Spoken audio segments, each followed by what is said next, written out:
According to the National Center for Drug Abuse, over 165 million Americans ages 12 and up are currently abusing drugs or alcohol. Of those 165 million Americans, there is a mom, dad, sister, brother, wife, husband, son, daughter, or grandparent praying and pleading that they would stop. Addiction is a subject most people don't like to talk about and is kept behind closed doors. But the Finding Hope podcast will bring light to the subject and give families that are living in shame, guilt, hopelessness, fear, worry, and anger tools and education to find strength, peace, happiness, joy, and hope. Hello, I'm Amy LaRue, Finding Hope Coordinator for Hope is Alive Ministries and your host for this Finding Hope podcast. At Hope is Alive, our mission is to radically change the lives of drug addicts, alcoholics, and those who love them. We do this through our intentional next-level sober living homes and faith-based support groups for the loved ones of addicts called Finding Hope. Thank you for joining us today. We just wrapped up our first Finding Hope retreat, Redeemed Retreat. What an amazing weekend it was, full of God's redemption stories. But don't worry, we still have 2 more retreats available for you to attend. You can learn more at FHretreat.com. We also have 2 amazing Hope After Loss retreats available for you to attend, and you can learn more about those at HalRetreat.com. But today I'm really excited because I have a special guest joining us today, Mr. Keven Kohs, and he is on staff with us here at Hope is Alive, but also in recovery. So I'm so excited to have you with us, Keven. Just tell our listeners a little bit about you. Yeah, so my name is Keven Kohs. I've been with Hope is Alive for 3 years now. Actually, my 3-year sobriety date is the 4th, so here in a couple days. Yay, yeah. April 4th. Yeah. And this podcast will probably go out after that, which is great. Nice. So, yeah, awesome. Yeah, so I graduated the program last July. I've been on staff here for going on 2 years. Okay. I was born and raised here in Oklahoma City, over on the south side. Thank you for sharing that. So you're born here in Oklahoma City. How was your family life growing up? Family life was incredible. Okay. I have a wonderful mom and dad. I grew up in the church. I grew up going to private school.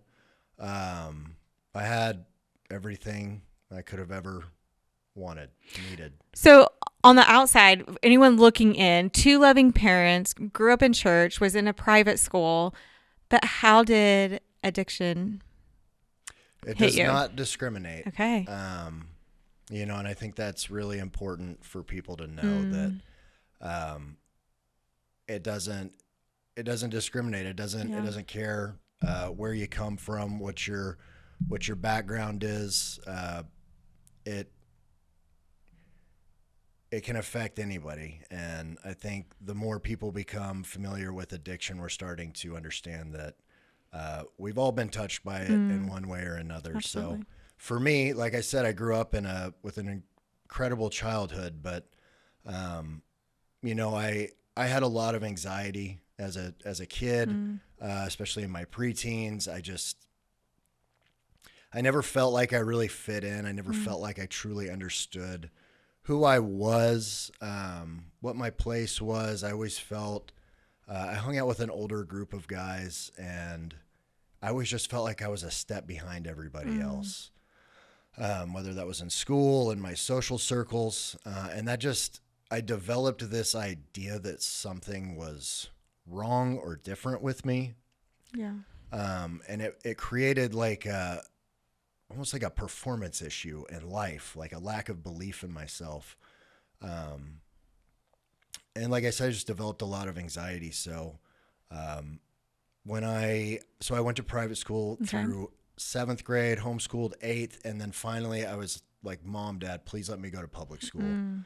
And nothing wrong with public school. It was going into an environment with the issues that I had just told you about, and then gravitating towards other kids that felt that way, kind of the misfits, the punks, the hippies, is who I felt comfortable around. I was like, oh, this type of person they get me. And along with that, nothing against that crowd of people, but they were doing drugs, they were smoking weed, drinking, smoking cigarettes. And to me, the drugs and the alcohol were a solution. They allowed me to step outside of that place of discomfort and disease and just be able to take a breath and just feel comfortable in my skin and my mind.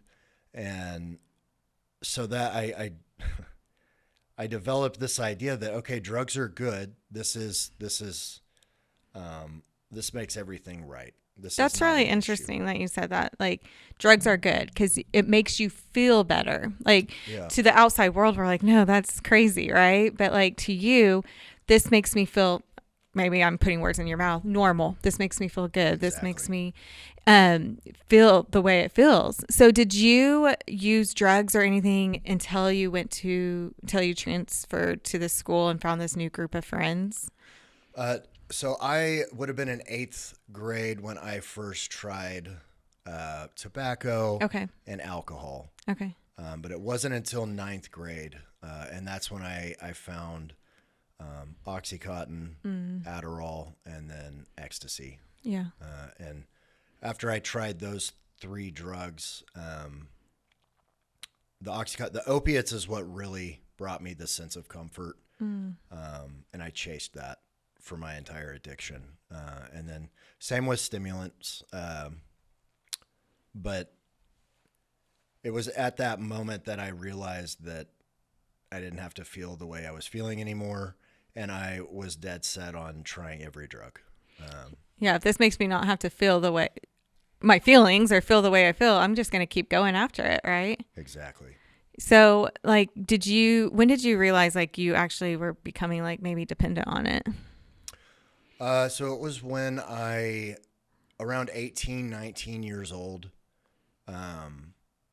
I started getting arrested, DUI, possession charge, was doing heroin, was addicted to heroin.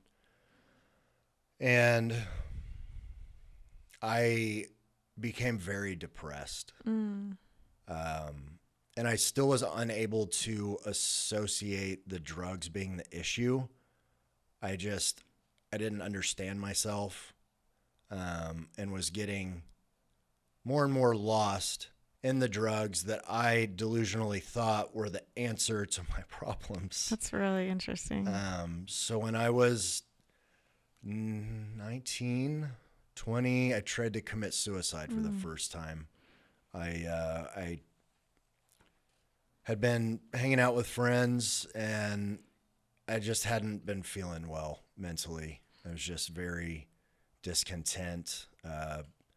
Opiates definitely cause you to feel a wave of depression when you're doing them frequently. And I remembered I did the last of the heroin I had, and I was driving home, and I was just like, I don't want to do this anymore.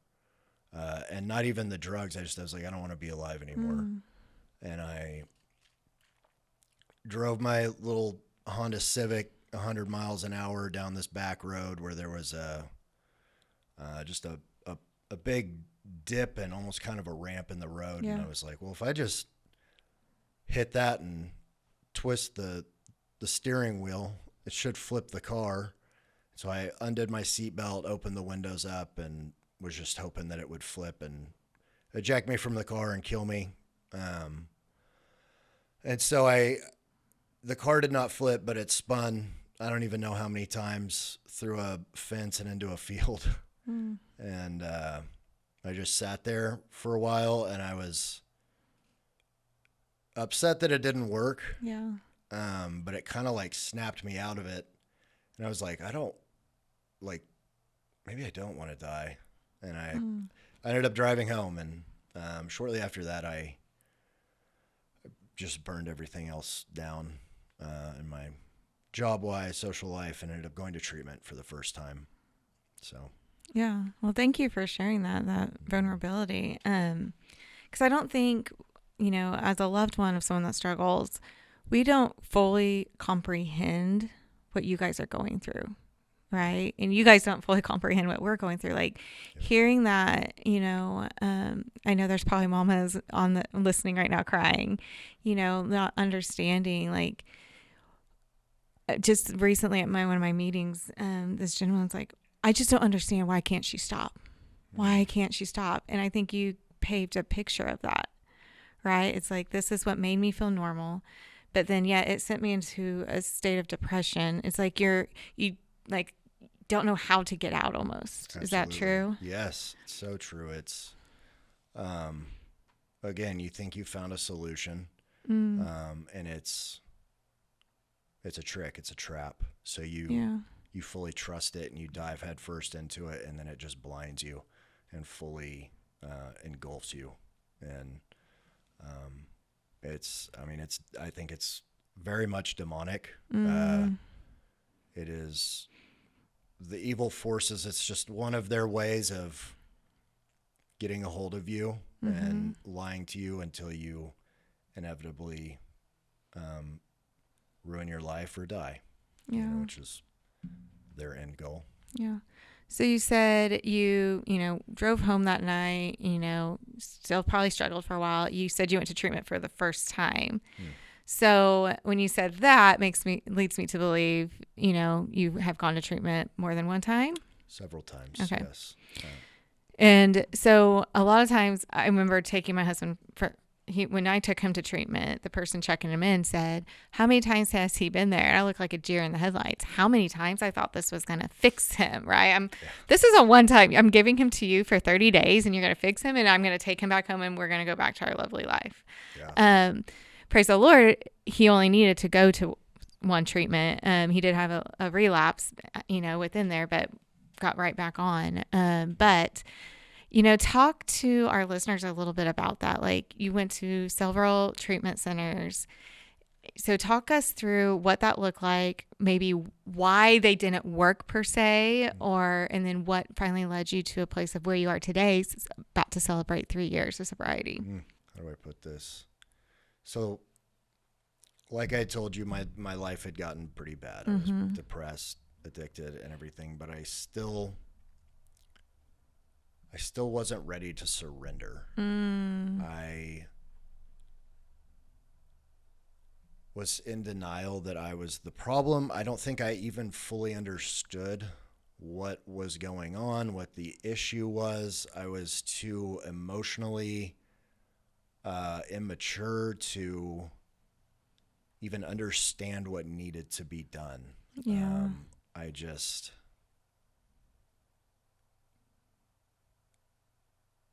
knew I had to get myself out of the predicament that I had been in. And I thought that if I just took a little break from life, that I could, go to this bougie treatment center and just hang out and not take anything seriously. And I had this idea that like everything was just going to work out. I just had no real concept of like how life worked. Yeah. And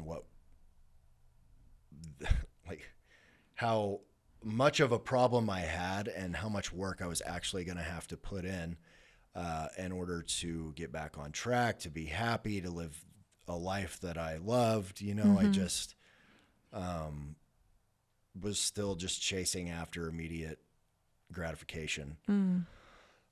So yeah, I went to treatment. I want to say I was there for 60 days. I was abusing medication while I was in there. I was still young and dumb, and I did not take it seriously. And then when I got out, I went to a sober living home. This was in Pasadena, California. Okay.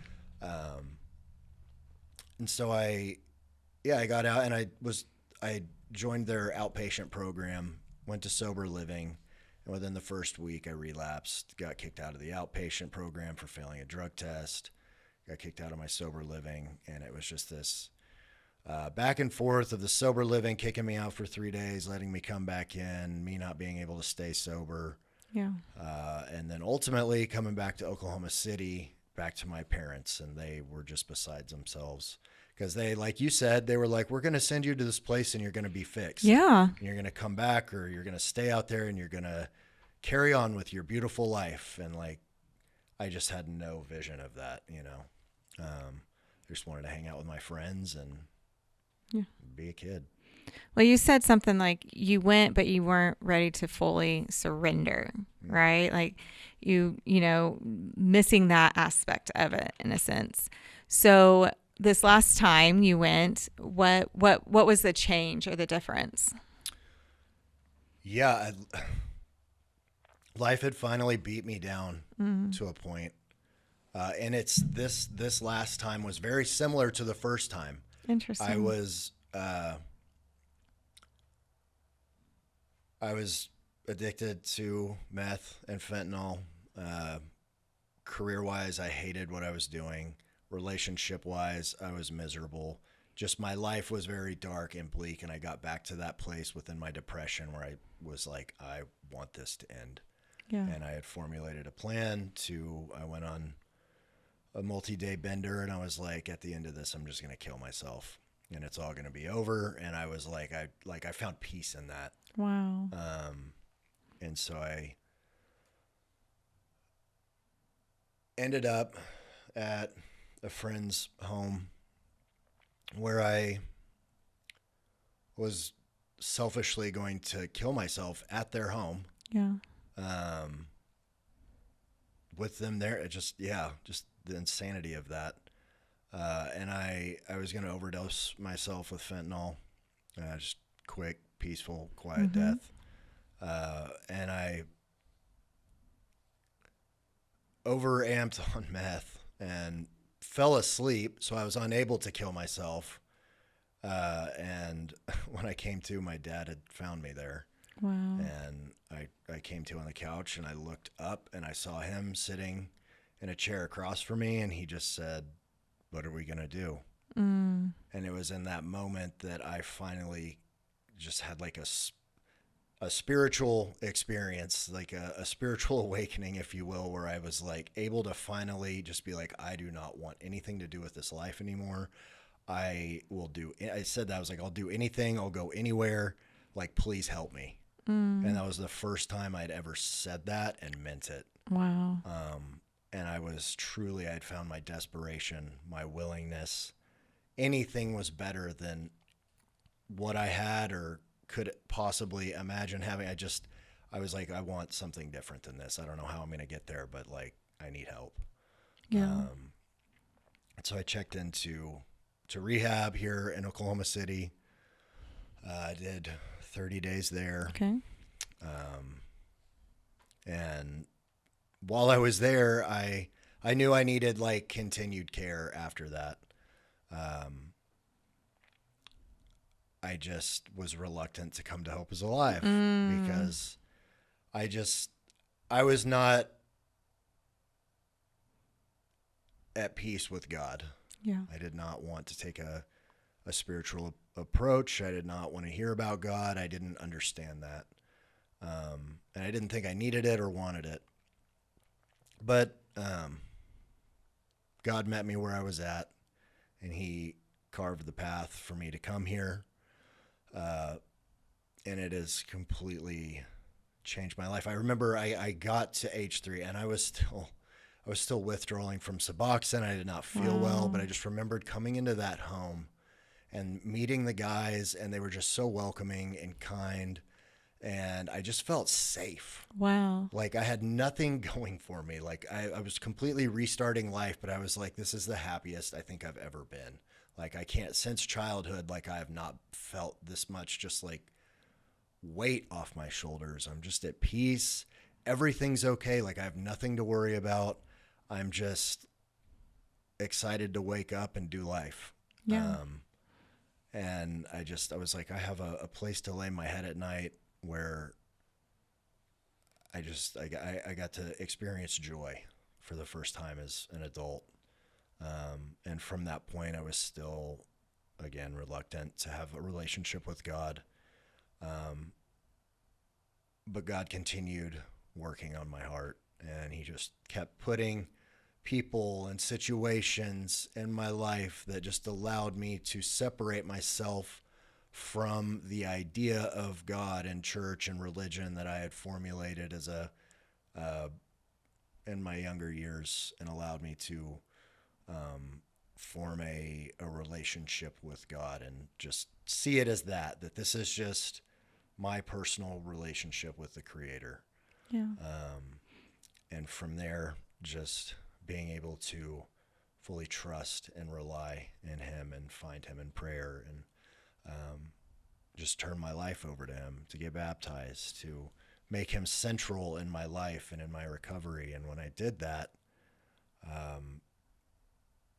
my life, I mean, it's just continued to, at a very fast pace, just get better and better and better in ways that I could not imagine or see or have planned for myself. And now I understand I don't need to try and plan it or worry about it. I'm on this path. I know I'm on the right path, the one that God has intended for me. And that's it. I just keep doing this, and I know I'm good.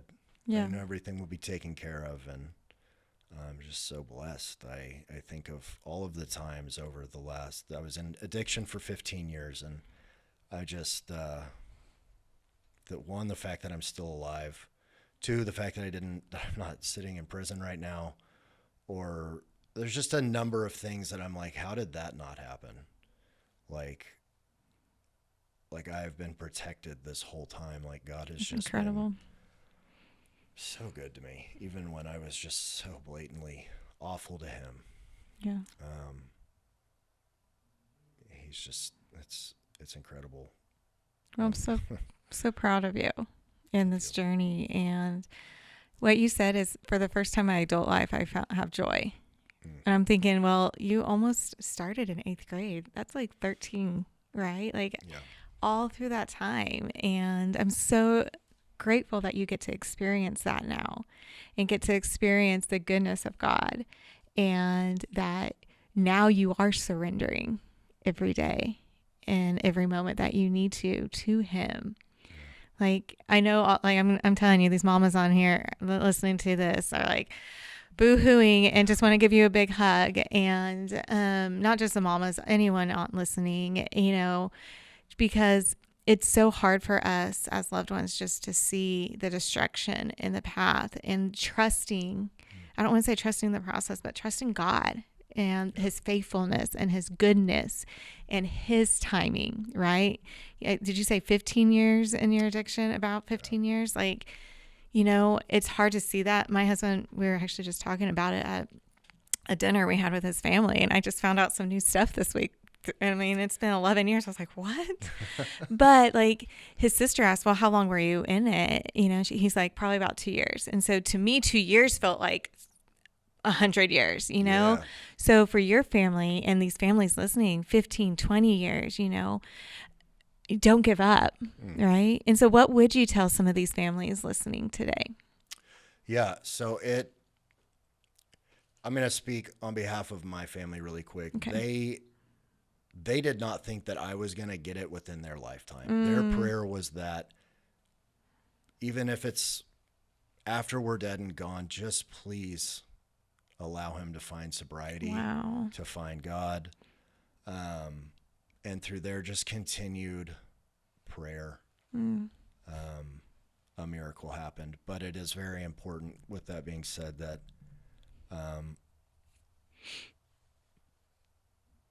things have to get bad enough for the addict in order for them to have that shift in thinking. And my bad might not be the same bad. Exactly. It's all different. There's everybody's rock bottom is completely different. But with that being said, you have to love your addict from a distance. That's what my family had to do. We love you. We're here for you if you ever want help, but we cannot be a part of this anymore. You are going to have to go on this journey alone until, like, we hope to God, it does not kill you. but we can't keep enabling you. We can't keep saving you, rescuing you. That's like just preventing you from ever having to take accountability for your actions. If you bail them out, they're never going to get it. Mm-hmm. And I think that's the hardest thing, especially for a mom or a dad to have to wrap their minds around, especially if it's for their son or daughter. They're like, well, they can't take care of themselves. They're just a kid. They're just this, that, the other. You have all these reasons to think why that's not the right thing to do. And I understand how tough, I mean, I can't imagine how tough that would be because I'm not a parent yet, but you have to love them from a distance, and you have to trust God, and God's plan for everyone is different. Yeah. But yeah, you just doing that is not giving up on them. Say it again. Yeah. Doing that is not giving up on them. It's just what's necessary. Wow. So. Yeah. Well, thank you. Thank you, Keven. Thank you. And right before we started this podcast, I'm like, I haven't even heard your story. So this is the first time I've heard it too. So thank you for sharing that. And I like to end my podcast with challenges. And so one thing you said was you went to all these treatments, but you hadn't fully surrendered. And I think that's something us as loved ones have to remember to do too. Have we fully surrendered our loved ones to the Lord? Have we fully let go? And maybe you haven't, and maybe you're still holding on to a little string. So that would be my challenges. Go to the Lord, fully surrender, get down on your knees, whatever that takes, give your loved one and surrender them to the Lord. Yes. And you said it, and anytime someone's in here that is in recovery, everything they say is prayer. Pray, pray, pray. And don't stop praying for them. Just continue those prayers. Even when you think the Lord isn't hearing your prayers, He's hearing their prayers. At our retreat recently, 2 people that were speaking, they're like, their loved ones were praying, but it was somebody that interceded on behalf of their loved one. And it was just so cool to hear that. Like, we pray and we think we're going to be the ones to rescue them and all this, but no, the Lord's going to use somebody else, use somebody else. And just to remember He is hearing our prayers, and just to be faithful in that. Absolutely. So, thank you again, So well Keven. Thank you for your transparency, your vulnerability. I'm so proud of you. Keep surrendering every day to Him. And it's just a joy and an honor to get to work alongside you every day. So Likewise. Thank you. So thank you guys so much for joining us today. And don't forget to give us a 5-star review, share this on social media, and subscribe to this podcast so you don't miss our next hope-filled episode. Thanks again, Keven, for being here with us today. And remember, you are not alone. It's not your fault. There is hope.